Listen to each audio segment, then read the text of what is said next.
আমরা আজকে Munshirhat high school মাঠে উপস্থিত হয়েছি বাংলাদেশ ইসলামী আন্দোলন বাংলাদেশ কর্তৃক আয়োজিত আজকের এই গণসমাবেশে প্রধান অতিথি হিসাবে উপস্থিত হবেন মুফতি সৈয়দ মোহাম্মদ রেজাউল করিম সাহেব, পীর সাহেব চরমনাই, আমির ইসলামী আন্দোলন বাংলাদেশ।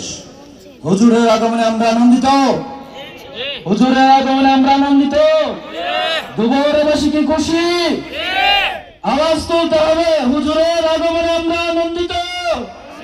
যদি আনন্দিত হই তাহলে তা প্রকাশ করতে হবে।